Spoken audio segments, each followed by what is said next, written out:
Bueno, amigos de Atletas en Acción, qué privilegio poder estar compartiendo con ustedes y para mí es un gran privilegio poder estar compartiendo este tiempo con usted, doctor Francisco Aguilar. Muchísimas gracias por aceptar la invitación.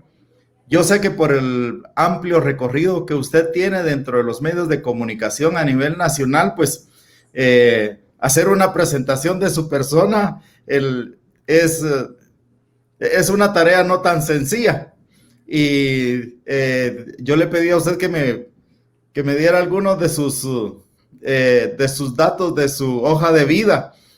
Y la verdad que se quedó muy corto, doctor, porque solo dice estudios en filosofía, es médico cirujano en especialidad en fisiología del deporte, periodista deportivo desde hace 3 décadas en las diferentes plataformas de comunicación virtual y multimedia y actualmente director de la Comisión de Medicina y Ciencias Aplicadas en CONADER.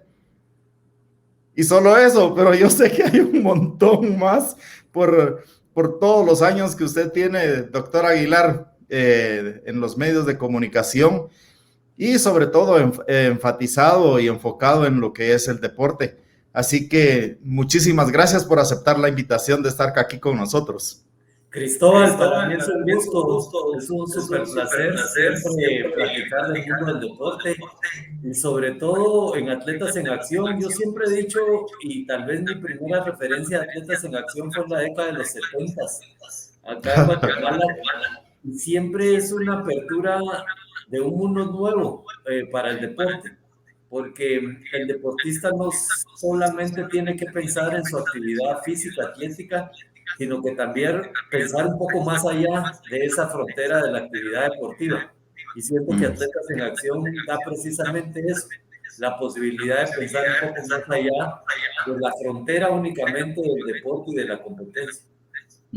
Sí, muchísimas gracias por sus conceptos, doctor Aguilar. Y bueno, el tema de el día de hoy es un tema bastante amplio, muy necesario, yo lo considero así, porque el poder considerar la aplicación constante de la moral y la ética dentro de los medios de comunicación, yo considero que es algo muy importante. Yo me recuerdo que hace unos años yo leí un documento que se publicó dentro del Comité Olímpico aquí en Guatemala sobre lo que es el juego limpio, el fair play. Y bueno, ahí quienes publicaron este documento mencionaron a varios actores participantes dentro de la aplicación del juego limpio. Claro, uno siempre dice, bueno, son los jugadores los que tienen que aplicar el juego limpio, son los entrenadores, son los dirigentes deportivos, pero ahí estaba incluido también los medios de comunicación. Y a mí me gustaría, doctor, que usted pudiera compartir con nosotros la importancia de velar por la aplicación de la moral y la ética en el desempeño de la labor que juegan los medios de comunicación dentro del deporte nacional y a nivel internacional. Pues es un tema complejo, Cristóbal. Cuando se habla de moral y ética, se está hablando de la conducta del ser humano. Y al hablar de la conducta del ser humano, nos tenemos que retrotraer hasta bíblicamente a Caín y Abel. Es decir, Sí. dos hermanos, uno de ellos asesina al otro, uno de ellos mata al otro. Y precisamente muchas veces con lo que el elemento básico de la comunicación es la palabra. Y con la palabra hay muchas oportunidades en las que se puede provocar esto, es decir, conductas antimorales, conductas antiéticas e incluso momentos en que puede haber peleas entre los mismos protagonistas de un partido por un mensaje mal dirigido. Entonces hay una responsabilidad de todos los actores y lo decís correctamente. Los medios de comunicación y específicamente el periodismo deportivo tiene una responsabilidad fuera del campo que es trascendental. Muchas veces se soliviantan los ánimos, por ejemplo, de los espectadores en contra de un atleta específico, en contra de un entrenador, en contra de un dirigente, etcétera, sin tener siquiera una una situación verídica al respecto, sino que inventada o tergiversada, lo cual lo que provoca es un ambiente, en lugar de un ambiente pacífico, un ambiente del cual nos gustaría simplemente que el que mejores herramientas tenga en la actividad deportiva sea el que gana, se empieza a crear una guerra alrededor de un evento que debería de estar simplemente normado por las reglas del deporte específico. Entonces, esa ambivalencia que muchas veces se vive en los medios de comunicación es trascendental en la práctica profesional de los periodistas, pero muchas veces también en lo que afecta al personaje deportivo. Sobre todo en el mundo del deporte profesional sucede mucho. Y también cuando se exacerban los patriotismos o los patrioterismos, que en muchos casos es perjudicial al mismo deporte en general. Es un tema profundo, es un tema del cual se pueden derivar muchísimas cosas. Te voy a poner dos específicamente.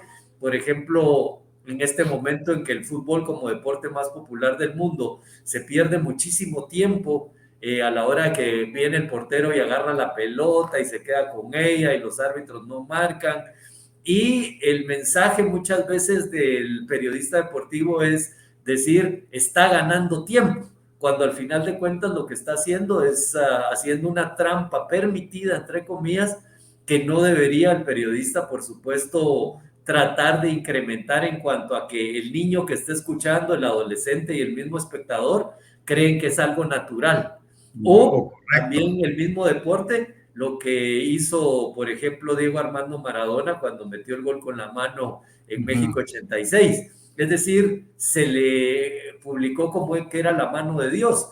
O sea, la mano de Dios en una trampa, en un engaño, cuando se concibe así, como un concepto general, se engaña totalmente a la comunidad pensando que lo incorrecto es la manera de lograr los objetivos deportivos. Entonces, hay una responsabilidad general y el mensaje y la palabra son trascendentales a la hora de lo que está expresando un periodista deportivo.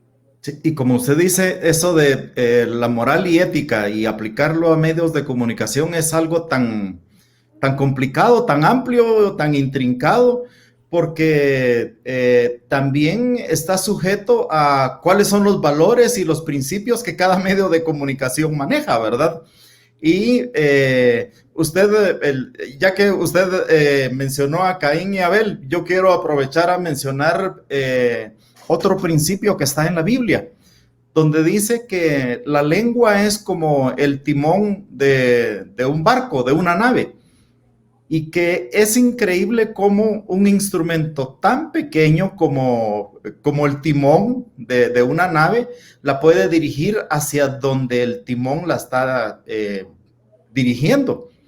Y lo mismo es la lengua. Con las palabras nosotros podemos ir motivando, como usted decía, exacerbaciones o calmar algo o emocionar algo. Ahora, ¿cómo poder aplicar eso, doctor Aguilar, sabiendo que todos los que trabajan dentro de los medios de comunicación vienen de trasfondos familiares tan diferentes y de culturas tan diferentes? ¿Cómo poder manejar eso de aplicar la moral y la ética en el tipo de expresiones y palabras que utilizamos o la manera de expresar cada uno de los eventos a los cuales estamos siendo expuestos y que el periodista los tiene que trasladar? ¿Cómo motivar? Uno de los conceptos, precisamente, Cristóbal, uno de los conceptos más importantes que algún día se me quedó tallado en la cabeza fue uno que decía Jacques Cousteau, el oceanógrafo francés. El oceanógrafo francés mencionaba que el deporte es un microcosmos de la vida. Y él un poco lo mencionaba porque al entrar al mundo del océano y de los mares, en las profundidades a las cuales él iba, seguramente miraba que ese mundo de las profundidades del mar era muy similar a las profundidades del ser humano. Es decir, cada uno de nosotros es diferente, cada uno de nosotros está formado de diversas maneras. Lo mismo sucede con los atletas, lo mismo sucede con los entrenadores, lo mismo sucede con todos nosotros. Es decir, cada una de las semillas que van poniendo en cada uno de nuestras actividades, de nuestra vida diaria, va sembrando cosas. Ahora, esa siembra de cosas, posteriormente nosotros las externamos con nuestras acciones, con nuestras palabras y con los hechos que vamos dejando en el camino de la vida. En este sentido específico, creo que es importante mencionar que no solo en el deporte, no solo como periodistas, no solo como administradores públicos, no solo como administradores privados, no solo como emprendedores, cada quien en su vida va marcando su camino. Es una situación personal, uno trabaja profesionalmente, se equivoca muchas veces, en otras está de acuerdo a los parámetros de nuestras sociedades occidentales específicamente, porque hay que recordar, como bien decía el filósofo español José Ortega y Gasset, somos nosotros y nuestra circunstancia. Es decir, es diferente plantearse la vida de alguien, por ejemplo, como periodista deportivo en China, que ha tenido un régimen totalitario, que de repente no guarda una situación de una relación espiritual con Dios, que tampoco quiere decir, porque en esto siempre he sido claro, porque muchas veces quien exprime la palabra de Dios no es necesariamente el mejor ejemplo, o está en una actividad espiritual o religiosa específica, y pasa mucho, yo lo digo como metáfora muchas veces en el vestidor de las universidades de Estados Unidos. Las universidades de Estados Unidos en sus situaciones atléticas fueron las primeras donde hubo oración en el vestidor. Nosotros realmente, yo hice actividad deportiva en los finales de los 60, 70 y principios de los 80 y nunca hubo una actividad ligada, digamos, a Dios, solo que personal e individualmente. Antes era muy poco común, como ahora vemos muy reflejado en los vestidores, que están todos y oran y rezan y se dirigen a las deidades en las cuales creen, y tradicionalmente todos están en un momento de recogimiento espiritual donde tratan de hacer las cosas bien, pero solo entran al terreno de juego y empezamos a ver que insultan, que tratan de dañar al rival, que rompen las raquetas de tenis, que insultan constantemente a los árbitros. Es decir, es una situación no solo del periodismo deportivo, sino cada uno de nosotros, cómo nos comportamos, y cada día es diferente. Yo siempre digo que una de las cosas que uno debería hacer diario es verse al espejo en las mañanas y verse al espejo en la noche o en la tarde, y decirse a sí mismo, cabalgué bien el día o no lo hice bien, y reflexionar, porque lo peor que puede pasar es creer que uno está haciendo bien las cosas y las está haciendo equivocadamente. Exactamente. Y otra cosa que a mí me llama mucho la atención es la interacción o interrelación que hay entre los medios de comunicación y los deportistas. Y que muchas veces los deportistas no logran tener esa empatía y comprensión hacia la persona que trabaja con los medios de comunicación, porque obvio, el periodista está en busca de la noticia, en busca de encontrar la razón por lo cual se dan algunos resultados dentro del deporte. Pues muchas veces en esa labor de investigación pues tiene que hacer preguntas que a veces a algunos deportistas se les pone incómoda la situación, y luego viene la reacción inadecuada del deportista, pues haciendo un mal juicio de la labor del periodista deportivo.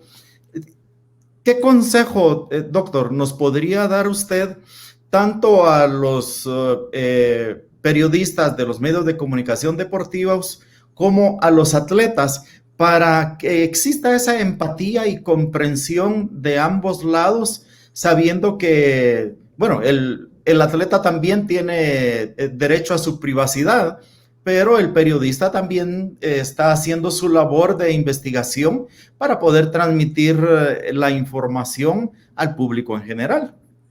Pierre de Coubertin, que fue el fundador del movimiento olímpico moderno, fue periodista deportivo y fue prácticamente el creador de los Juegos Olímpicos modernos.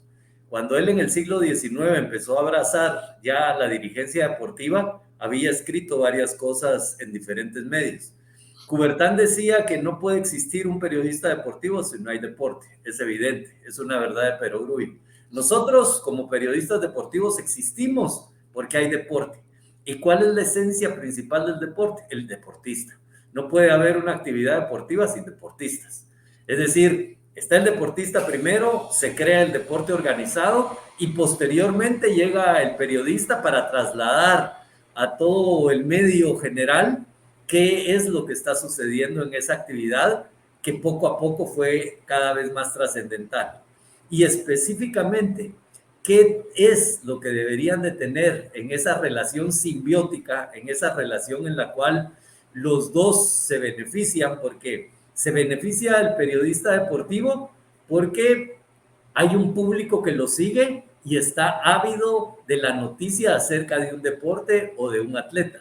Y se beneficia el atleta porque el periodista le está permitiendo llegar a un público más grande que solamente él, al cual solamente él no podría llegar. Hace poco leí un hermoso libro acerca de La Mía Perfecta, que es cuando Roger Bannister en 1954 logra el récord de la mía en cuanto a ser el primer ser humano en bajar de los 4 minutos en los 1609 metros. Y realmente la gesta de Roger Bannister no hubiera sido tan magnificada si el periodista deportivo del Reino Unido, y no solamente uno, sino muchos, no hubieran seguido esa búsqueda de ser el primer ser humano en bajar los 4 minutos. Es decir, había un buen millero en Australia, también uno en Estados Unidos y uno en Gran Bretaña. Y el periodismo de esos 3 países y también el periodismo del mundo seguía ávido de quién iba a ser el primer ser humano en bajar los 4 minutos. Y para ser más específico de cómo debería ser la relación entre el atleta y el periodista, yo siempre digo 2 res, y no son 2 vacas, ni son 2 toros, sino son 2 situaciones especiales y son respeto y responsabilidad. Responsabilidad profesional del atleta y del periodista en cada uno de sus campos y respeto mutuo. El respeto para mí es lo más trascendental. Yo que practico el ecumenismo, siento que el respeto es lo que más hace difundir no solo el amor entre los prójimos, sino también la responsabilidad que tenemos de no hacerle daño al otro. Exactamente, exacto. Muchísimas gracias, doctor. Mire, muy al clavo y atinado cada uno de sus comentarios y su respuesta.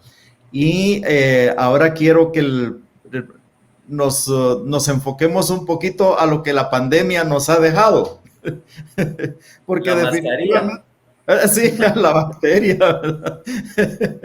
Pero yo creo que esta pandemia ha venido a causar una revolución que nos ha lanzado en cuestiones de esto de los medios de comunicación y los medios virtuales, nos ha potenciado de una manera increíble.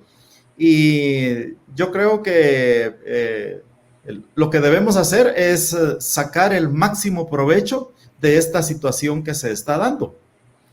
Y algo que yo he notado, doctor, es que, bueno, ya antes de la pandemia ya lo hacían, pero ahora se enfatizó más durante esto del COVID y que todos estamos encerrados o semi-encerrados, ¿verdad? Que los atletas y entrenadores han estado haciendo uso de los medios virtuales, el TikTok, el Twitter, Instagram, Facebook y el Snapchat, y me imagino que hay muchas otras cosas más, y ahora con la nueva realidad virtual que nos trae Facebook o esto del metaverse. Yo algo que he estado viendo es que muchos de los atletas han estado poniendo mucho énfasis en el uso de la multimedia y de su comunicación y relación con los demás por estos medios virtuales. Yo no digo que sea malo, pero considero que sí debe haber una buena administración del tiempo y de todos esos recursos. ¿Cómo puede ver usted un peligro en el mal uso de estas plataformas virtuales un peligro que atente en contra de lo que es el buen funcionamiento y el buen rendimiento de los atletas. ¿Cómo les podría afectar?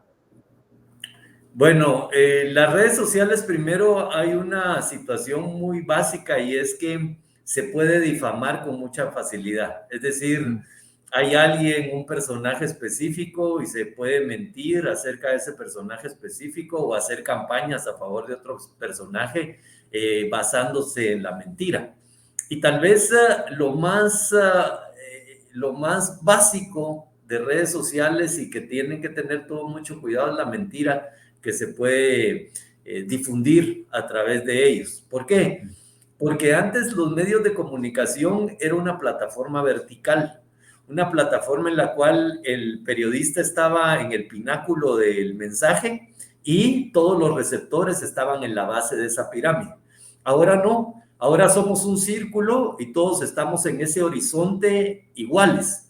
Los periodistas, los atletas, los personajes de la vida diaria, todos estamos en el mismo, inmiscuidos en ese mismo mensaje y es totalmente horizontal. Hay algunos que tienen más credibilidad, otros que tienen menos credibilidad, pero cuando se arma una bola de información y sobre todo que está guiada por la mentira, es una bola de información muchas veces imparable.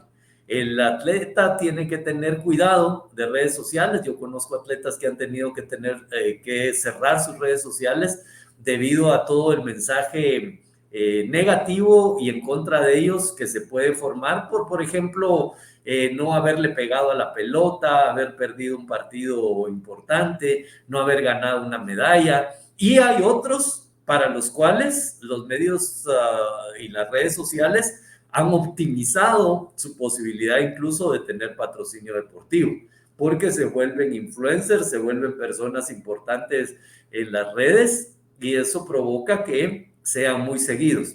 Pero siempre son un arma de doble filo. Yo veo las redes sociales como un arma de doble filo, la cual puede ser que te coloque el cuchillo prácticamente en la espalda o puede ser una que te saque totalmente al plano público y que te favorezca. Entonces hay que manejarla con cuidado, como todas las cosas. Quienes lo hacen deben saber que cada una de las cosas, y por eso la palabra es tan importante, cada una de las cosas que coloquen, que anoten, que produzcan, puede ser contraproducente o también un estímulo eficaz para ellos. Entonces, creo que hay que manejarlo siempre con pinzas y saberlo hacer, y vuelvo a las dos cosas que te decía, responsabilidad y respeto, hacerlos responsablemente, sabiendo que cada uno de los mensajes que uno puede poner puede perjudicar o beneficiar a alguien y con el respeto hacia todos los demás. O sea que la clave no está en no hacer uso o cerrar las redes sociales, sino que tener un balance adecuado para poder utilizarlas y, como usted dice, con el respeto mutuo, ¿verdad?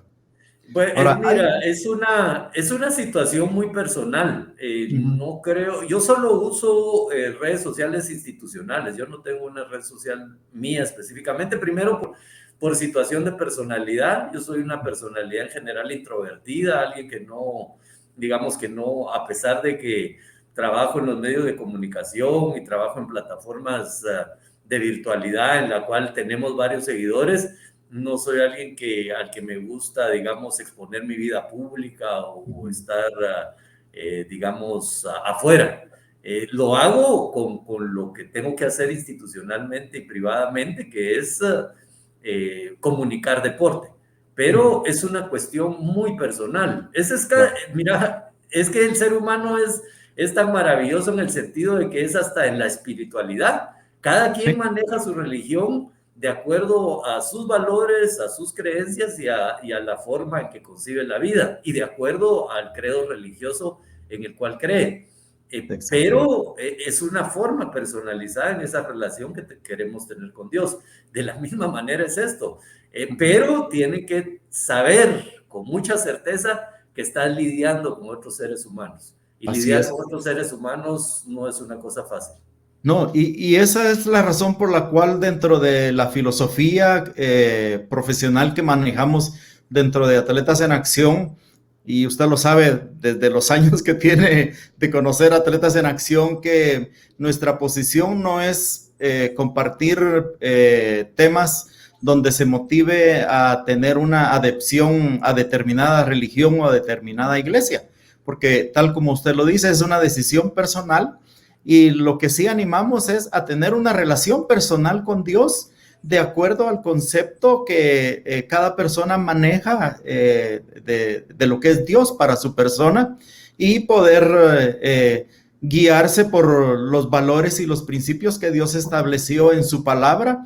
Y bueno, ahí sí que como es la interpretación es tan amplia, ¿verdad? Entonces muchos pueden leer el Salmo 23 y yo le pregunto a usted qué piensa del Salmo 23, y cuando nos damos cuenta, los dos estamos hablando del mismo Salmo 23, pero con una perspectiva totalmente diferente, porque es algo de relación personal, ¿verdad? Así Claro. que totalmente de acuerdo con usted. Solo el inicio de ese salmo, solo el hecho de el Señor es mi pastor ya tiene una profundidad casi universal.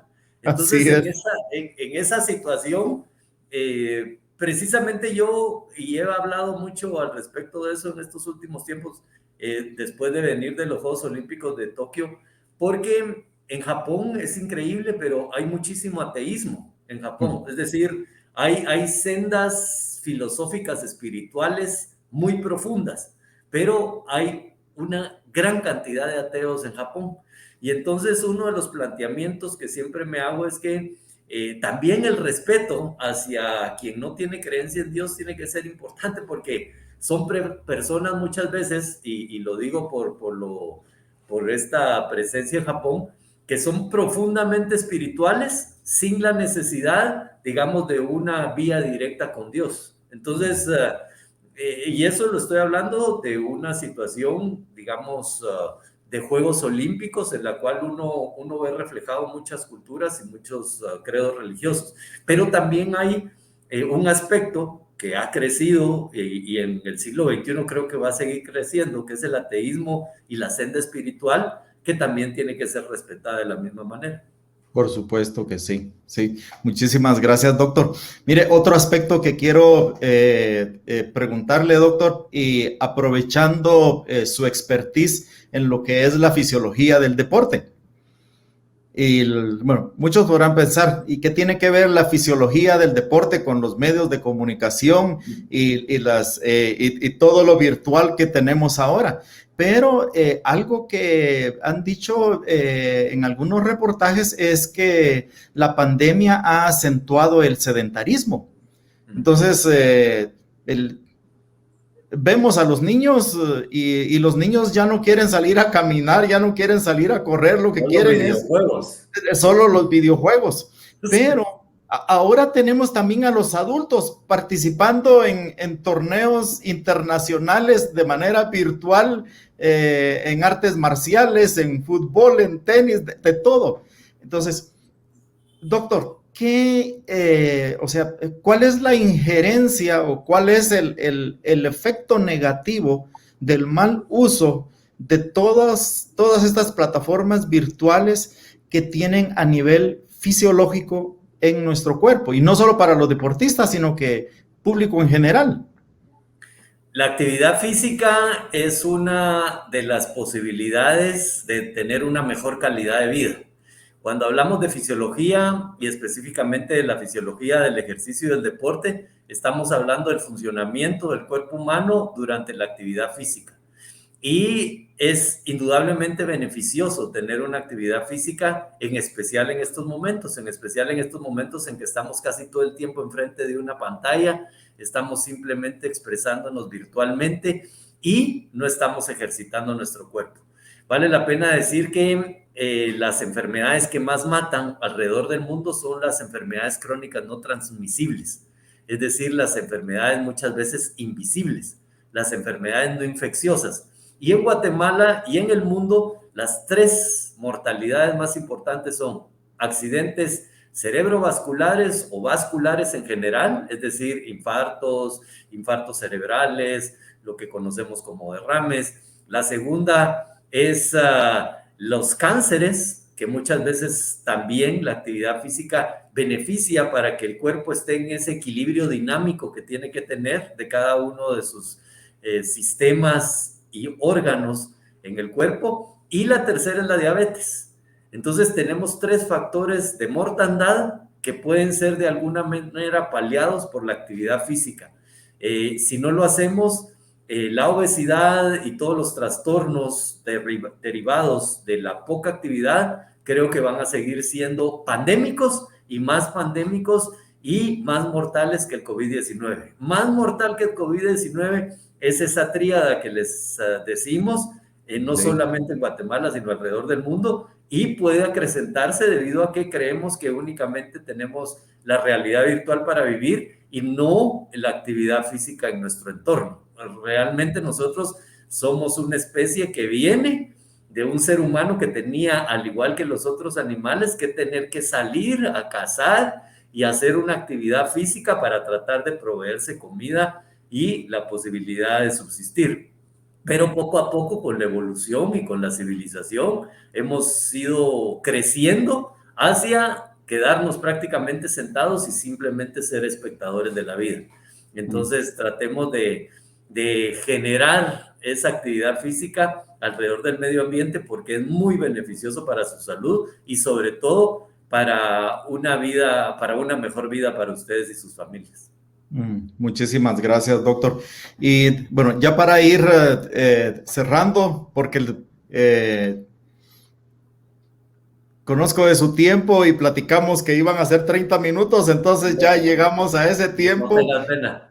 Y algo que nosotros enfatizamos dentro de Atletas en Acción, doctor, usted lo sabe muy bien, es que todo atleta y todo ser humano tiene que tener un desarrollo integral en el aspecto físico, en el aspecto emocional y en el aspecto espiritual. No podemos desligar ninguno de estos 3 porque entonces hay un desbalance en el desarrollo integral de la persona. Y esa es la razón por la cual nosotros hemos procurado servir a la comunidad del deporte a nivel nacional y ahora con estos avances del Internet, pues hasta donde el Internet nos lleve, ¿verdad? Ahí nos están viendo y escuchando. Pero nuestro interés es poder ayudar a nuestra comunidad del deporte a que pueda darse cuenta que hay necesidad de desarrollarse integralmente. Y por eso tocamos esto de los medios de comunicación, nuestra interacción con los medios de comunicación, con los medios virtuales, porque aunque no creamos, es parte también para nuestro buen desarrollo. Entonces, muchísimas gracias, doctor. Me gustaría que usted pudiera dar un mensaje de cierre para nuestra comunidad del deporte, pues ya no solamente centrándose en lo que es el manejo de los medios de comunicación, sino que usted me mencionaba también la campaña que está haciendo a nivel personal con el uso de la mascarilla y que por eso lo vemos aquí en este diálogo utilizando su mascarilla y bueno, para que usted nos cuente también de su campaña personal. Bueno, realmente yo diría que más que personal es comunitaria. Creo que tenemos que entender que todavía estamos en un momento álgido en este instante y precisamente la noticia de la semana pasada es que Austria entraba en la 4ª ola, que al casi 35% de la población austriaca que no se ha vacunado los van a confinar, independientemente porque hay por las libertades del ser humano, ¿verdad? Hay varias personas que han expresado su desacuerdo en el uso de la mascarilla, en la vacunación y en las medidas generales que han tomado como sociedades. Sin embargo, la sociedad siempre tiene que ver el bien común, el bien de la mayoría. Y el bien de la mayoría es que no nos infectemos. El bien de la mayoría es que podamos vivir tranquilamente. Pero en este momento, en esta realidad, para vivir tranquilamente tenemos que usar la mascarilla, tenemos que inmunizarnos para tratar de paliar de alguna manera la pandemia y su diseminación. No solo Austria, sino que también ayer la canciller alemana mencionaba que tenían que prácticamente optimizar y aumentar sus cuidados en contra de esta pandemia. Para quienes desafortunadamente han tenido personas de sus propias familias que han fallecido o que se han enfermado de esto, pues siempre es un golpe muy duro el que lo hagan. Pero al mismo tiempo también hay que reflexionar de que no solo es esto lo que tenemos que hacer, sino que también una actividad física que nos permita tener una buena relación con la circunstancia en la cual vivimos. Siempre es una combinación de muchas cosas porque, como decía Cristóbal, como seres humanos somos integrales, es decir, no solo somos cuerpo, no somos solo mente, ni solamente somos alma. Somos una tríada muchas veces que tiene que ir interrelacionándose para tratar de salir adelante mejor. Y no solamente personalmente, sino que también comunitariamente. Así que mi mensaje es que cada día tratemos de ser mejor, carpe diem, que mejoremos, que hagamos lo mejor y que cada día tenga su propio objetivo. Así que te agradezco como siempre muchísimo la posibilidad de hablarte, Cristóbal. Como decíamos, nos vimos hace un par de años en Lima. Espero que no te vea hasta dentro de un cuatrenio o 2 años más tarde. Sí, muchísimas gracias, doctor. Y qué privilegio de veras poder compartir con usted estos minutos. Gracias por compartirnos de su conocimiento y yo creo que vamos a tener que buscar otra oportunidad para poder platicar nuevamente y poder ampliar algunos de los temas que estuvimos platicando, porque estuvimos platicando de los medios de comunicación, pero yo creo que un tema que es muy importante abordar también es la aplicación filosófica y espiritual dentro del deporte, ¿verdad? Porque muchos se olvidan de esa área y muchas veces algunos entrenadores dicen que el partido o la competencia no se pierde en la cancha o en la pista, sino que en el vestidor, por el mal manejo que hay del aspecto emocional y espiritual en los atletas, ¿verdad? Entonces yo creo que es un aspecto del cual hay mucho que discutir, ¿verdad? Mucho que platicar, pero muchísimas gracias, doctor. Que Dios lo bendiga, éxito siempre en su labor profesional y nos vemos en una próxima oportunidad. Gracias y éxitos a ustedes. Bueno, hasta pronto.